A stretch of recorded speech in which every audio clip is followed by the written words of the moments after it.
ത്രിയേക ദൈവത്തിൻ്റെ തിരുനാമത്തിന് മഹത്വം ഉണ്ടാകട്ടെ. കർത്താൽ പ്രിയ സഹോദരങ്ങളെ, ബൈബിൾ ക്രൗൺ പ്രതിദിന പ്രശ്നോത്തരയിലേക്ക് നിങ്ങളെല്ലാവരെയും കർത്തൃനാമത്തിൽ സ്വാഗതം ചെയ്യുന്നു. ഇന്നലത്തെ നമ്മുടെ ചോദ്യം, ശമൂവേൽ പ്രവാചകൻ വാർദ്ധക്യത്തിലായപ്പോൾ ന്യായാധിപന്മാരായി നിയമിച്ച തൻ്റെ 2 പുത്രന്മാരുടെ പേരെന്ത്? ഉത്തരം: ആദ്യജാതൻ യോവേൽ, രണ്ടാമൻ അബിയാവ്. 1 ശമൂവേൽ 8-ാം അധ്യായം 2-ാം വാക്യം. ഇന്നലത്തെ വിജയി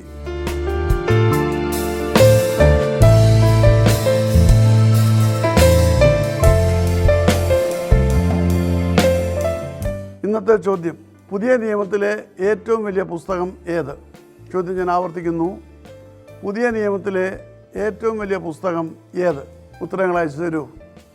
ദൈവം നമ്മെ അനുഗ്രഹിക്കട്ടെ. താഴെ കൊടുത്തിരിക്കുന്ന വാട്സാപ്പ് നമ്പറിൽ നിങ്ങളുടെ ഉത്തരങ്ങൾ അയയ്ക്കുക.